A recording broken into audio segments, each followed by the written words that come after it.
Commander Replay, I become the thing I hate as we check out this Patreon-submitted Meren of Clan Neltoth Value Train deck. Next on Commander Replay. If you're still interested in playing paper games of Commander with me for the cost of $10 over WEBCAM, I've added a few more dates on Eventbrite. So I've added more Saturdays, I've added a couple Fridays, and I've also added a couple Sundays into the mix. So if you guys are interested, be sure to check out the Eventbrite link. I'll post that in the description below. Welcome back, everyone. Playing some Meren of Clan Neltoth today, and today's deck list comes to us from Patreon supporter Jared. Take a look at this opening hand. Oh, it's interesting. It's a one-lander, but we've got a Mana Dork, we've got a Cultivate, which makes us one land away from ramping pretty good. I think it's worth the risk. It's definitely a risky keep, but also two tutors, I mean, yeah, I think we can make this work. Let's keep. Would love to draw a land off the top on our first turn. That would make me feel so much better about our situation here, especially this Mountain Valley is going to come and tap, so we can't get the Elvish Mystic down right away, but we have such powerful cards in our hand. Two tutors, Cultivate, this Pitiless Plunderer is going to be very good, that I feel like it's worth the risk on this. Because even if we miss a land, as long as we don't miss like 2 or 3 turns of no lands, then we should be just fine, and we can kind of make it up with the Cultivate, and just, you know, being a value deck already, you know, once we get a Sakura Tribelder, things should get pretty ridiculous. Yep, here comes the turn 1 Soul Ring for opponent, getting them fast starts. Sensei's Divining Top for the Kaalia opponent. And I did tell opponents to bring slightly stronger decks today. This is a Meren deck. There's no combos in this deck, according to the deck's creator, but it's still going to be some pretty heavy value. I took a peek through the deck list. I was feeling like maybe it needs a touch more removal, was kind of the initial impression that I had. But I don't know. Meren is a weird commander for me to rank power-wise because, you know, historically it's been a very strong commander, but I do think a lot of the newer commanders that have been printed are probably right on par value-wise with what Meren does, so maybe it's not as bad as it used to be, and maybe I need to kind of like revise my opinion on it, but I don't know. It's still a pretty strong commander, and it's even a mediocre Meren deck can still blow a lot of other decks out of the water, so it's definitely a commander you got to be careful if you're playing against it.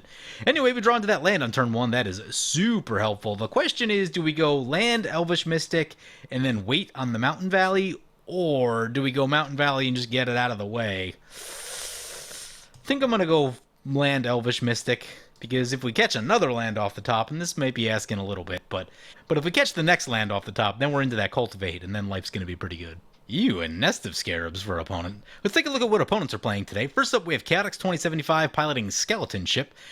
Says, when you control no islands, sacrifice it, tap it, put a -1/-1 counter on target creature. Well, we've got a Mana Dork. That's good fodder for the Skeleton Ship to shoot. And now that opponent has a Nest of Scarabs in play, whenever a creature gets a minus counter on it, they're also going to create that many black insect creature tokens. That's done some real work in things like Hapatra and other minus counter decks, so got to be careful with that. Opponent's going to take a look with their top. Sure. Yep, there's a land off the top. Sweet. All right, so there's a Sanctum of Eternity. That's an interesting card. That's one I got to think about using a little bit more. It says, pay 2, tap it, return target commander you own from the battlefield to your hand. So it gives you a way to protect your commander, and you can recast it without having to pay the commander tax, which is kind of nice. Anyway, drop that into play, play this Cultivate, and I think we're going to get 2 swamps right here. Although, actually, yeah, we'll go Swamp. This Eternal Witness is double green, so we'll go Swamp Forest. Put the Swamp into play. And pass turn like that. So, not getting punished for the risky keep. All about that life. Castle Locthwain for opponent. Nice little card to have on hand if you need to draw some extra cards. Here comes that Skeleton Ship. Yeah, I don't know if Elvish Mystic's going to be long for this world. We should probably get Meren in, just so if they want to shoot it, then at least we'll get a counter out of it. Actually, if they do that, it would just come right back at the end step. A little annoying for us, but we wouldn't completely lose it, so that's cool. Ooh, that's Lightning Greaves for the Kaalia. That's not great. That is not great. That's like the one thing you don't want to see out of Kaalia. Opponent taking another look with the top. They do need to find some red mana. They're a red short of casting Kaalia next turn, but can't be that hard to find it, right? They've got fetch lands. Shouldn't be too difficult. Mistveil Plains tapped for opponent. Brings it back to our turn. There's a forest. Let's play Meren and get the Mountain Valley into play. You have to deal with the tap land at some point. I do like the fact that I can get us a dual land, so we're going to need to do that. So play the Mountain Valley and pass like that. Continuing on our opponents, so we did talk about it a little bit. Mugen 80 piloting Kaalia of the Vast. Original commander set commander, pretty strong. Opponent's going to do that thing we talked about with the Elvish Mystic. Shoots the Elvish Mystic. They're going to get a 1/1 black insect out of the deal. We get an experience counter, so that will come back at our end step. So, a little annoying, but it's not completely gone, so I'll take it. I think that means on our upkeep we Vampiric Tutor for Sakura Tribuilder. But yeah, Kaalia of the Vast, been around a long time, and it's one of those commanders that'll definitely make you groan a little bit. Oh, no.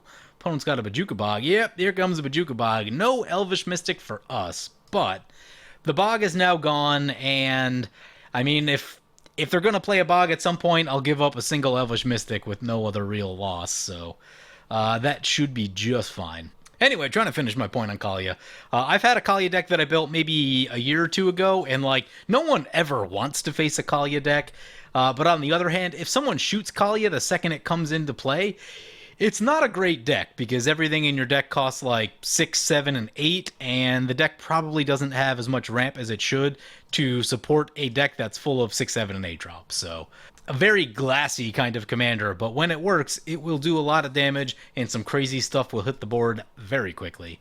Which I think is what's going to happen right here, because here it comes. Kaalia coming into play. They had a City of Brass that they got into play for that red mana, putting the boots on it. And everyone's tapped out. It's got boots. All right, who's getting it? Who is getting it? Chaotix is a reasonable contender in that he's got the Soul Ring start, and he's got a bunch of stuff in play, but we're also playing Meren, just a nasty deck. Let's see who they want to go at.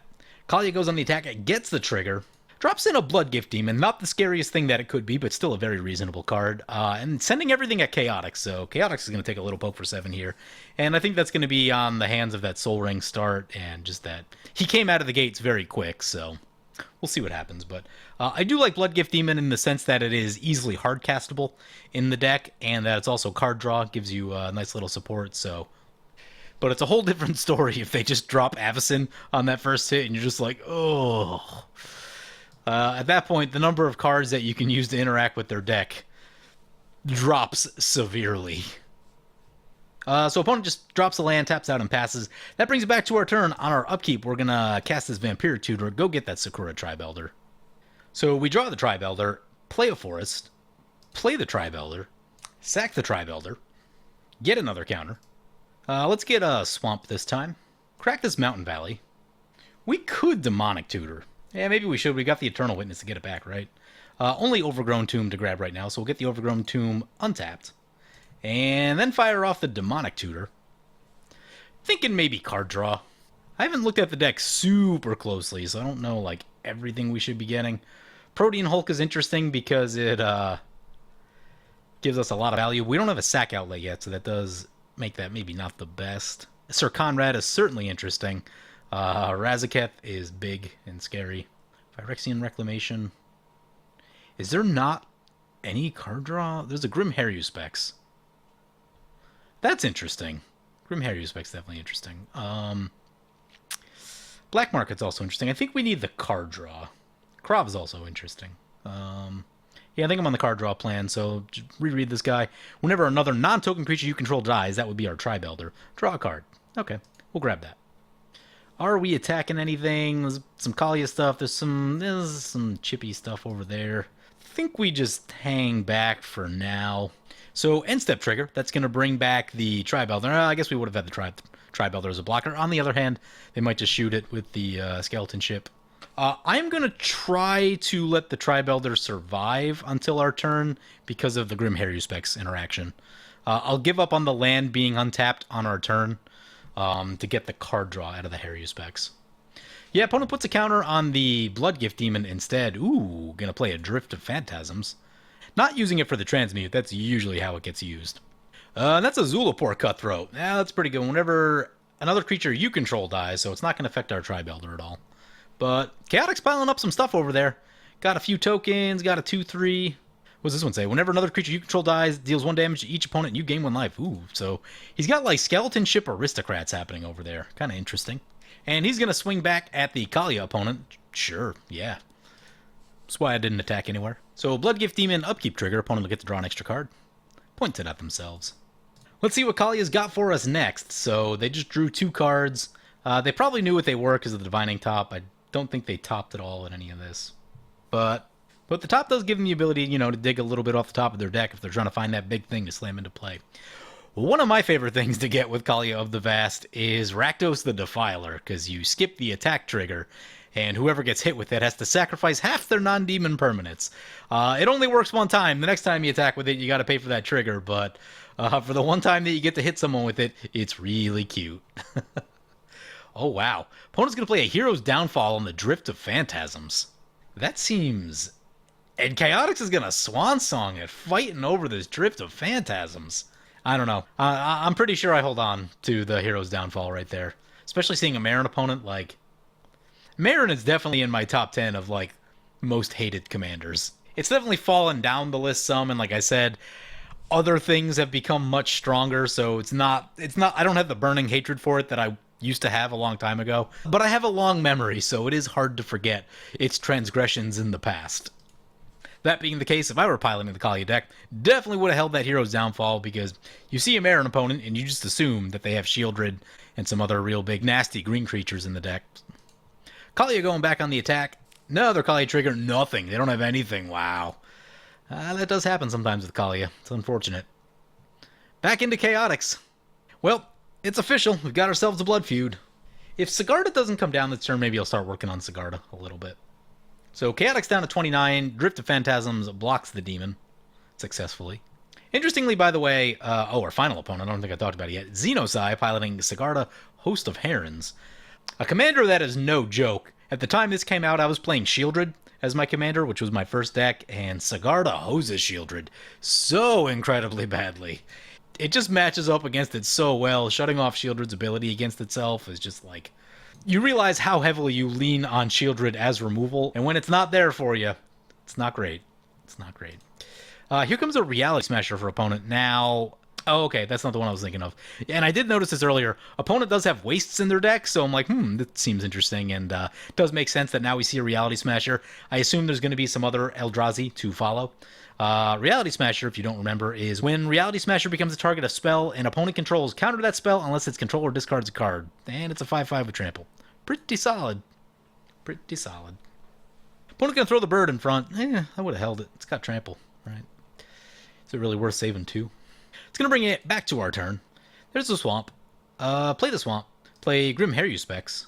Face up. Play the Pitiless Plunderer. Sack the Tribe Elder. And let the value commence. So we're going to get a Grim Specs trigger, a Meren trigger, a Pitiless Plunderer trigger to make a token, and we'll get the Sakura Tribe Elder ability to grab a land. All pretty good. We draw a card. It's a swamp. It's not quite what I was hoping for right there. And let us get... I guess we get a forest.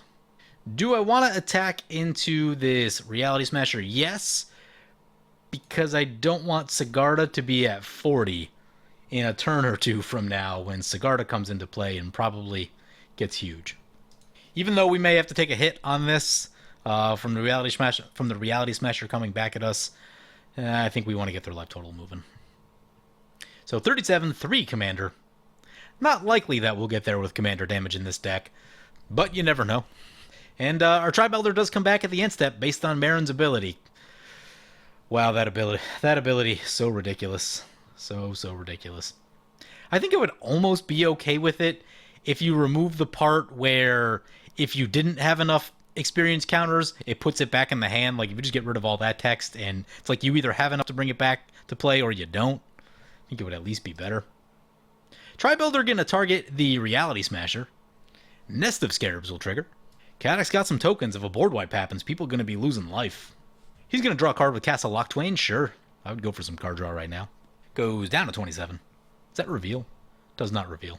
Lose life equal to the number of cards in your hand, so I think it was 1.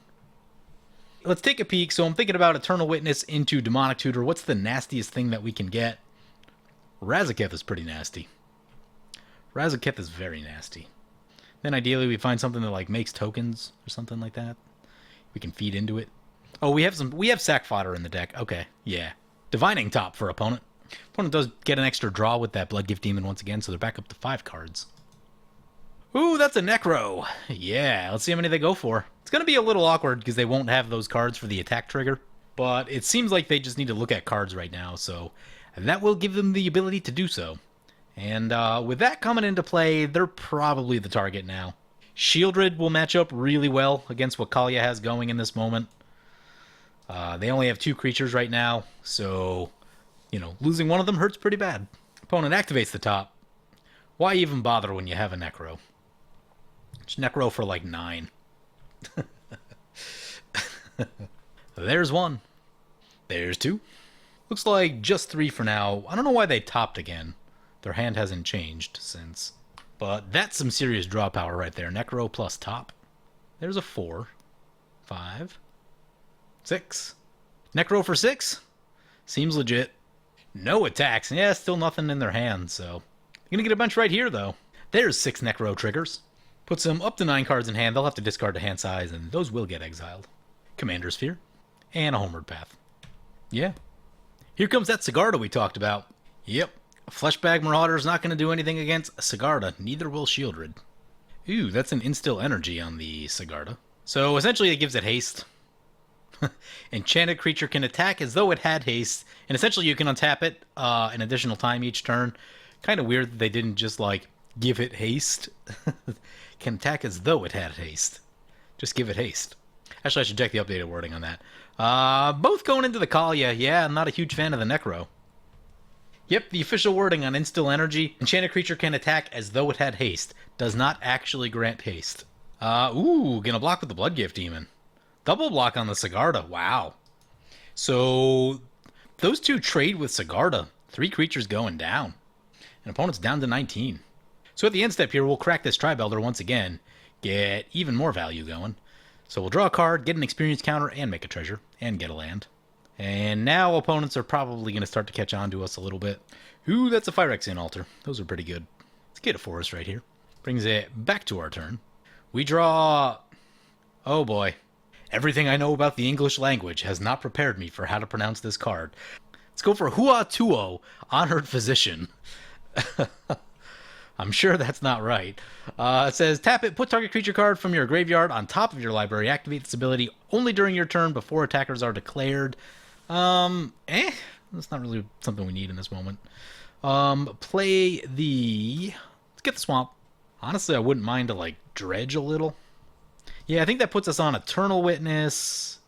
Get Demonic Tutor. Cast Demonic Tutor. Let's get... Oh, what are we getting? Let's get Razaketh. Razaketh seems pretty OP. We are 1 short of Razaketh this turn. Unless if we sacked everything on our board. I don't know if that's worth it, but... So that being the case, let's get the Altar into play.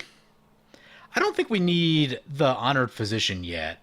So I'm actually going to leave up this Sanctum of Eternity in case someone tries to blow our board up. I will, however, do some attacking. We're also going to have a choice to make as to whether we want Sakura Tri-Belder or we want to sack Eternal Witness and get Eternal Witness. But we can... another tutor. Another tutor is pretty strong.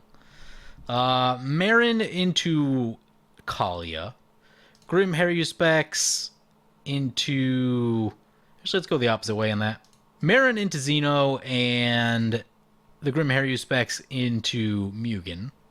So opponent goes down to 16 and Xeno goes down to 34. 6 commanders, slowly working our way on the commander damage. Yeah, the choice right here is either the Tri-Belder or the Demonic Tutor. I think I'm going to go for the Tri-Belder. I like the land, and that'll give us an extra body for the Razaketh. Well, yeah, it just gives us 1 additional body for all of our triggers to go off and stuff, so I think I like that. Whereas if we sack the Eternal Witness, then we'll have just less overall bodies in play.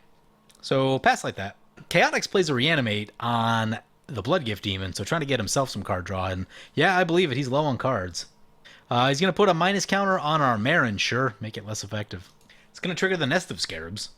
Chaotix goes no attacks. I would have chipped somewhere. You have 2 opponents that are wide open. He's got tokens, he's got an 0-5, he's got a 5-4. I would have chipped a few points of damage, especially because he's got these Aristocrat type of effects, and it does take a lot with the Aristocrats. You need some sort of, engine or just a large number of tokens. So, whittling a few points off someone's life total right there can be a pretty big difference. Even if he hits for 3 or 4, that's 3 or 4 that he doesn't have to do with the Aristocrat stuff to take an opponent out. Interesting place now is that, like, if someone fires a board wipe off, this is going to be 2, right? It's going to be 2 for each token? Yeah, it's going to be 2 for each creature he has, that's kind of a lot of damage. Kind of a lot of damage. We're still at 36, so we're reasonably healthy. I'm not sure how much life gains in this deck. I did see a... Does that gain life? Negative. That does not gain life. There's a Worm Coil in the deck that does gain life. I'm not seeing too much else, though. Oh, Conrad, maybe? No, Conrad only deals damage. So, not a lot of life gain. I think it's all in that Worm Coil engine. We're just thinking about it a little bit. I think a really good addition for this deck would be Noxious Gear Hulk. That is both removal, it's a creature, and it's life gain. As cool as Worm Coil Engine is, and it's a super sweet card, I might go Noxious Gear Hulk over the Worm Coil, or there's probably some other stuff we could slot it in over as well, too. I'll have to take a look, but I think Noxious would be a solid upgrade for the deck. Opponent takes a look with top, activates Necro a few times, and doesn't do anything else. That's really strange. What does opponent have? They've got 6 mana, so it's not Rout. Could be a red board wipe. They don't have a ton of red mana, though. Yeah, they've got 2. 2 is enough. Could be Fault Line, could be Magma Quake. Could be, they don't have enough for Inferno. They gotta be careful, though, because they might just die to chaotic stuff. I don't know what they have. Maybe they have a bunch of instant speed spot removal. That might make more sense.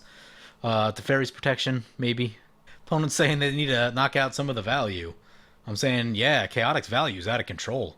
Opponent exiles another land. So I'm expecting, I don't know, maybe like an Anguished Unmaking Utter End type of thing at a really inopportune time. That's a Sinew Steel. We've got artifacts. Phyrexian Altar is one that I'd rather not lose. Boots from the Kaalia are also a reasonable target. Equips the sword. Yep. Also, Chaotix has a ton of open mana also. Only 1 card, though, so maybe... I guess that explains it, so... Hopefully it's not some big instant speed, blow you out type of thing. Reality Smasher in our direction. Yep, thought that might happen. We could throw 3 creatures in front of it. I think it's worth the 6 damage and the giving up the altar, though. Oh, never mind. We can't throw this one in front. It's black, so... Yep, guess we're just taking that. So, no blocks. Sinew Steel's a weird card because when it first came out, I thought it was going to be the greatest thing ever.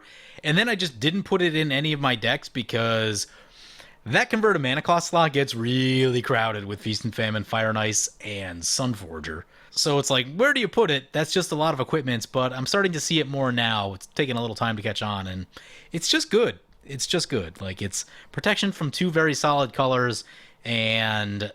I'm sure we're about to lose this Phyrexian Altar right here. Just blowing up people's artifacts is very good. The ability to get rid of planeswalkers that may be a problem, also very good. Just does a lot of nice things.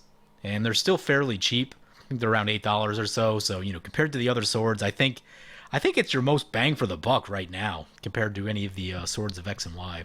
Feast and Famine, obviously great, but super expensive. So, yep, we do lose the Phyrexian Altar like I thought we would.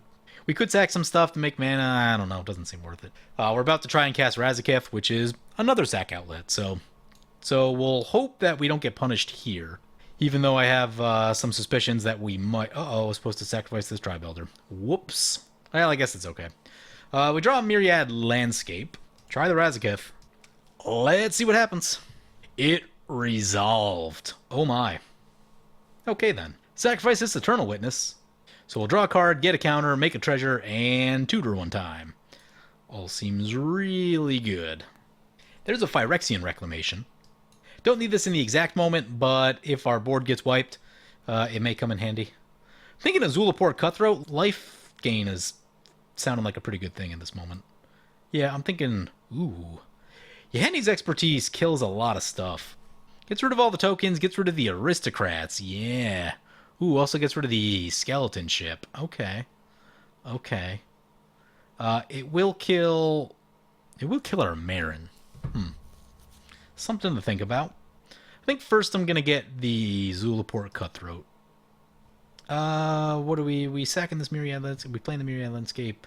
Use Razaketh, sacrificing the Tribe Elder. I think we've done pretty well on the mana ramp, so we'll sacrifice the Tribe Elder. Do all this stuff again. Draw another card. It's a high market. Meh. I think I want the Yahenni's Expertise. I think that's what I want. Play the high market. We go Cutthroat first. If we go Cutthroat first, we'll lose No Cutthroat first. We will lose Meren. So we need to think about recasting Meren. Yeah, let's do it. I don't think waiting any longer is going to be a good idea, so here we go. Start using some of these treasures. Yeheni's expertise. Chaotix is going to draw with the castle.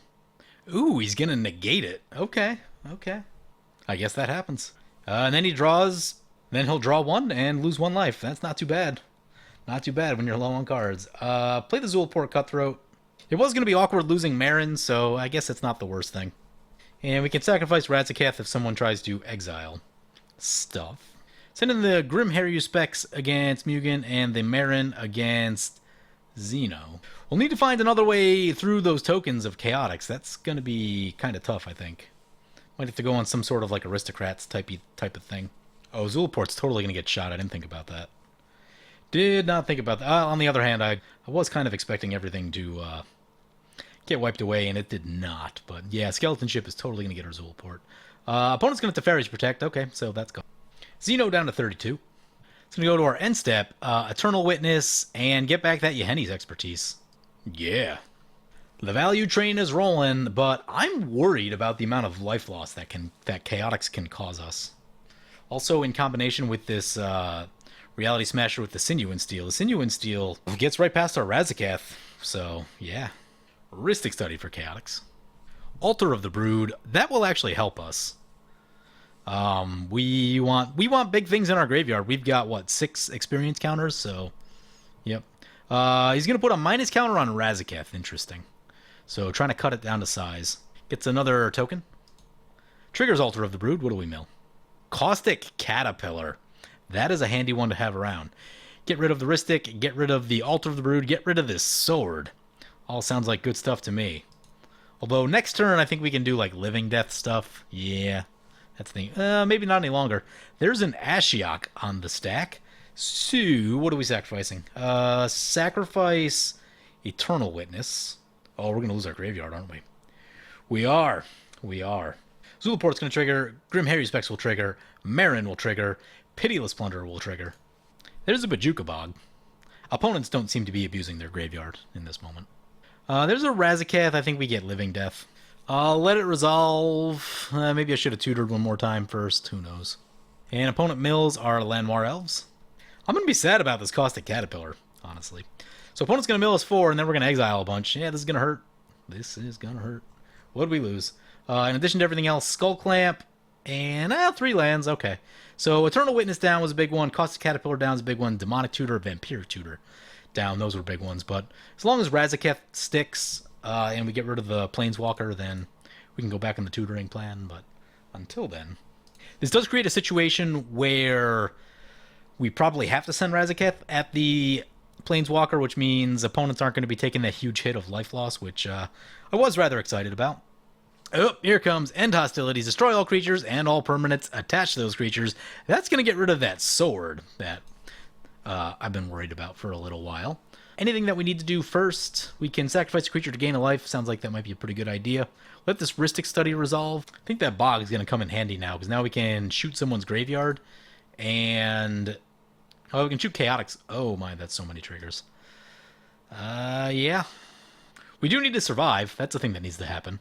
We're going to draw a bunch of cards, which is always cool. And our Zulaport triggers will resolve first, so, you know, that'll give us maximum opportunity to survive.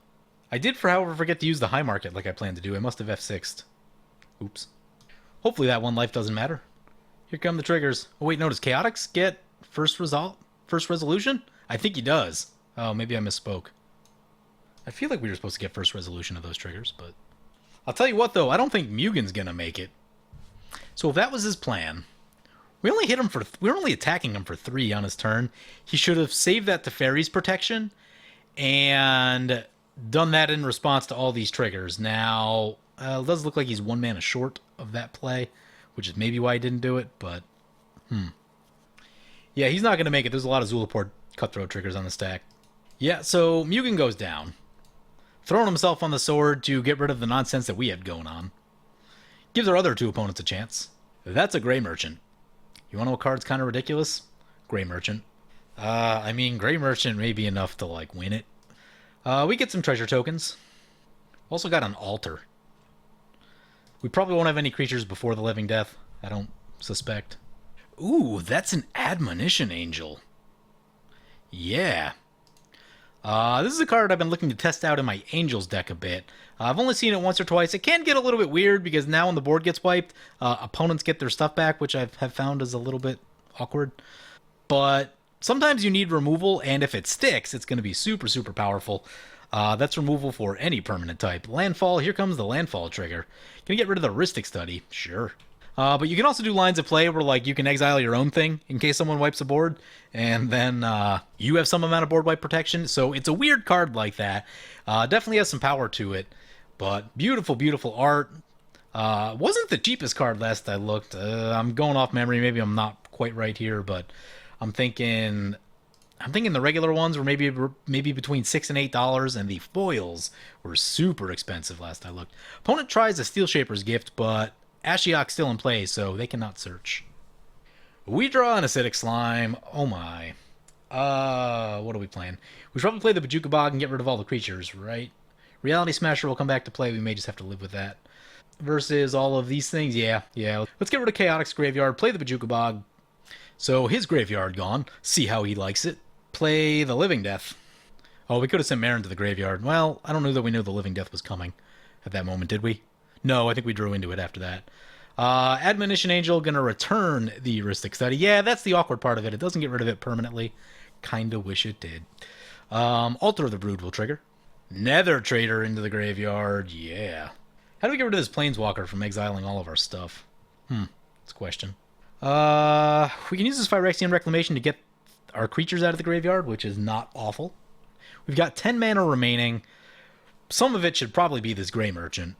Grey Merchant will hit for 8. 9 if we go for the Reclamation first. That will put Xeno to 1. And I think the life gain is going to be pretty important. Yeah, let's do that. So if we go that's 6 mana. What did I say? We have 10? We need more mana. We'll need some things to die. We could sacrifice some creatures. Let's take a peek at the deck list real quick. We could sacrifice creatures for treasures, and that seems pretty ridiculous. How does this one come out? Another creature put in the graveyard. Oh, yeah. Yeah, that seems... Oh, I think we have an infinite, don't we? So if we went Altar of Dementia... No, we would need a Phyrexian Arena. Or Phyrexian Altar, if we had Phyrexian Altar. No, with the Pitiless Plunderer. So whenever another creature goes to the graveyard, we sack 2 creatures, do infinite altar stuff.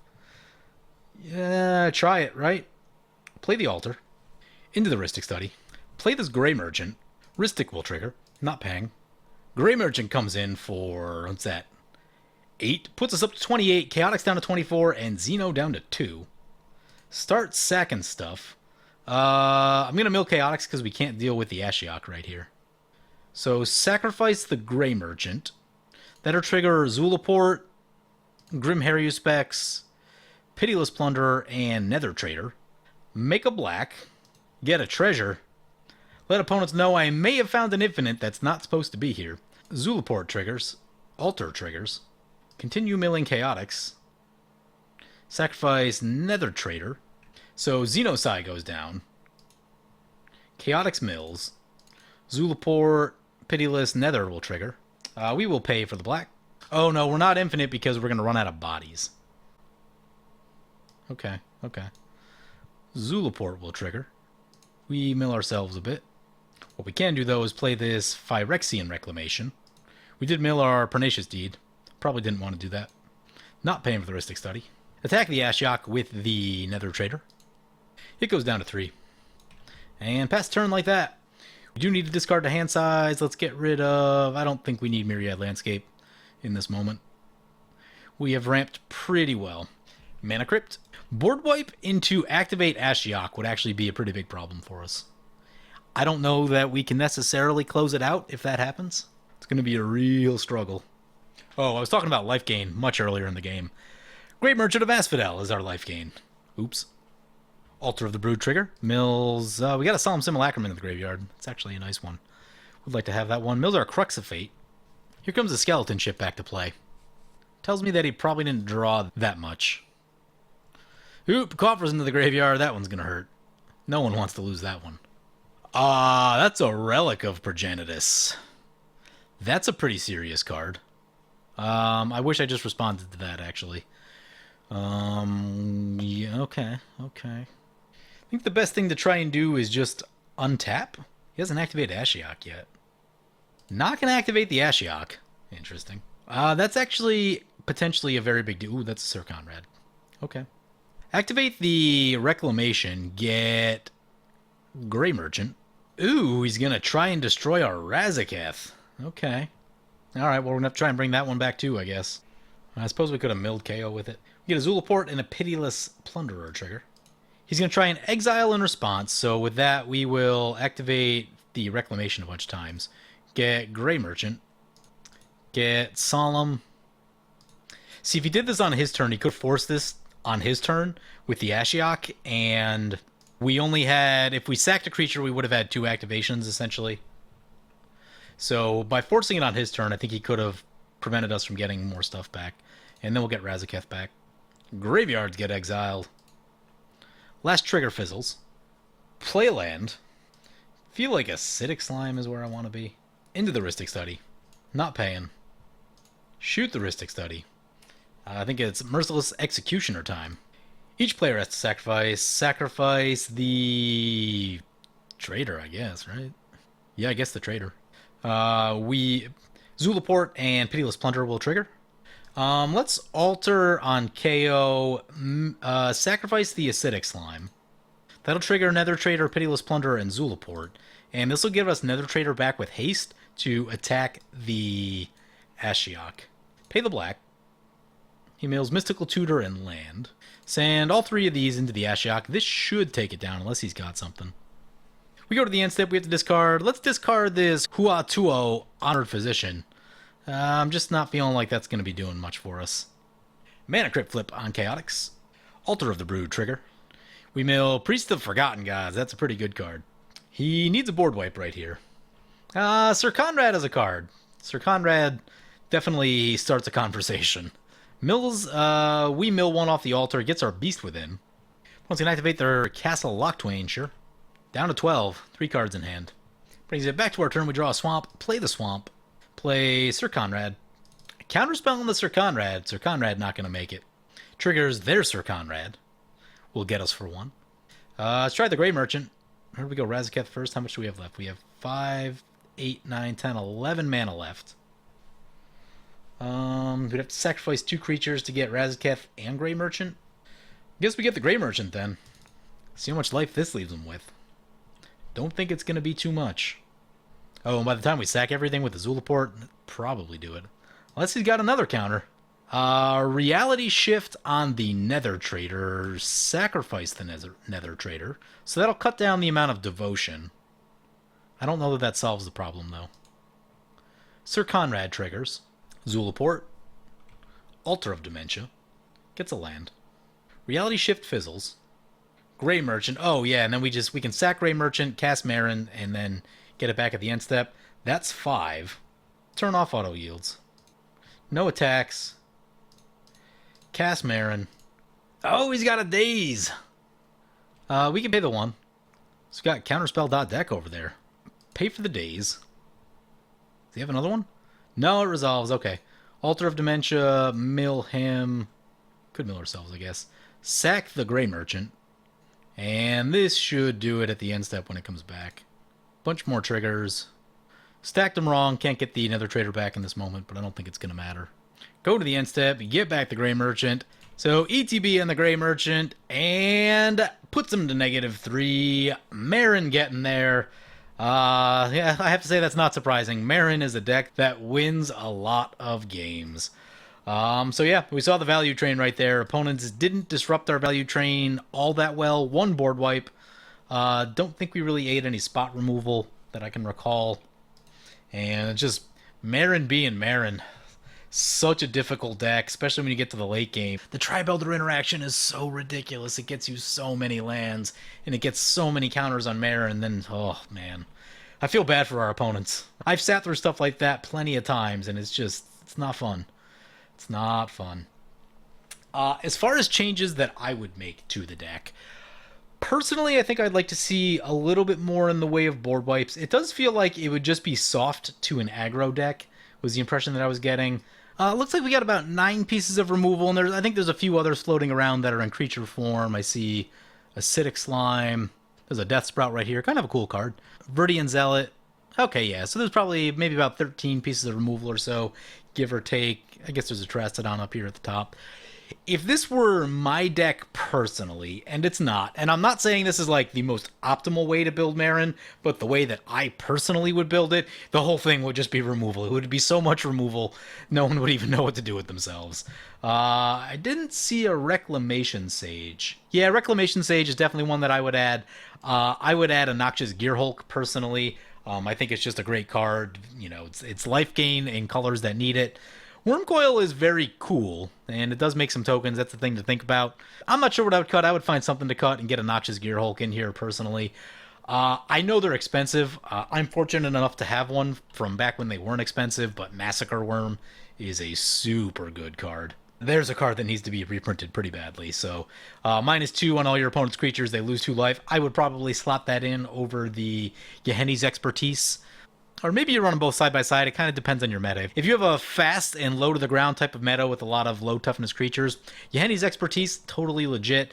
I probably want to see something that deals with big stuff just a little bit better. If our opponent started slamming stuff like Grave Titans and, you know, other 6-drops, I feel like we didn't have great answers for that. You know, if that Kaalia player really got going, then, I don't know, like if an Avacyn comes down, then what? We just eat Avacyn's every turn? Probably. I guess we have a Spore. I guess we do have a Spore Frog for that, so that does give us some out. I guess that type of situation. One thing to think about that's not in here that I think that could be interesting. I noticed 5 converted mana cost is a little bit crowded, but Endrixar, Master Breeder, whenever you cast a creature spell, create X Black Thull creature tokens. If you control 7 or more of them, then sacrifice it. So that could just be a nice way to get some extra value off of death triggers, give you more stuff to sacrifice. I think that's probably something that I would run. I think would be very interesting. I will say that I wasn't impressed by this guy, Hua Tuo, Honored Physician. I'd probably cut that for, I mean, literally anything. It felt so slow, like, unless you just completely run out of things to do, I just don't know that that's a creature that you're going to be going for. So I didn't care for that one. The deck, I feel like it needs card draw. I feel like it does need some card draw. So I did feel like when I fired one of those tutors off at the beginning, I feel like our hand was getting low, and I'm like, we don't have a ton of card draw. An option that I might look at is Moonlight Bargain. So 5 mana, you can choose to put cards into the graveyard, which is nice too. So if Meren's in play and you're going to get the thing back at the end step, then just dump it into the graveyard. So that's a card that I like. It is a lot of life loss, so you might want to put another life gain card or 2 in the deck to balance that out. But all in all, I thought the deck played really well. And I mean, it's just Meren. Meren is such a strong commander that, you know, even though our opponents had decent commanders, decent decks, they were just slow to get going, and the amount of value that you can generate, especially with the Tribe Elder, just puts you so far ahead of everyone else. Chaotix even tried to exile our graveyard a couple times. Now, I think he could have timed some of that better. If he held the Bog, I think, for an extra turn or 2, I think that may have been a good idea. I know that's tricky if you're just trying to play your lands, and that's such a tough call, but I think against a Meren, I think you got to hold that Bog a little bit longer at the cost of maybe missing a land drop. The thing with the Ashiok, he definitely could have got us a little bit better and would have slowed the game down, made it take a little bit longer to finish things out. We would have really had to battle at that point because our creatures don't have tons and tons of power or toughness. I'd probably add a Grave Titan also because it's just powerful. The deck doesn't seem to have a super quick way of closing it out necessarily from what I'm seeing. I'm not sure what the Hulk line is with this deck. There is a Viscera Seer, there is a Zulaport Cutthroat. Probably something to do with the Nether Trader, I'm guessing. I guess you get like Nether Trader. What do you get? 6? You get 6 power? Converted mana cost 6, so yeah, I don't know if there's any truly infinite lines with the deck, and that's not their intent, but I don't know. Yeah, overall it's Meren. It's a strong deck. A lot of really standard choices in the deck. Not too much to pick apart. Just a couple things that like I personally would like to see. I just love Grave Titan. It's a great card. It's very powerful. It's been a great card for a long time. I'd probably put a Bane of Progress in here. That's a really powerful card. Stops a lot of nonsense. It kind of just depends on what you want the deck to be, how strong you want it. Obviously, if they're going no combo, they're trying to rein it in just a little bit. But even then, I feel like, you know, people talk about it with Simic a lot, where just like, a quote-unquote casual Simic deck is just stronger than most of the other decks because it's going to ramp and draw so much better than everything else.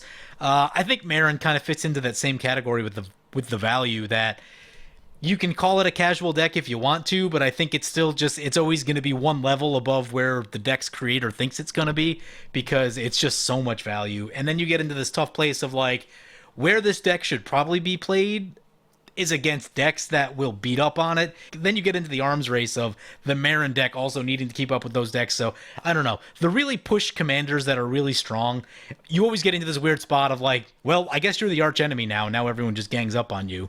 And then when that person feels bad for getting ganged up on, then they go home and make their deck stronger. And just the whole thing perpetuates itself. So Meren, I think, is no stranger to that effect happening. But yeah, overall, it was a fun game. The deck played well. Like I said, I'd probably add just a few of those things for my own personal taste, but otherwise, you know, not too much. I think this is the one cut that I would really make. Felt like it was underperforming a little bit, but yeah. Anyway, hope you guys enjoyed the video. Thank you for Jared for sending the deck list, and as always, feel free to comment, like, or subscribe. Thank you for watching.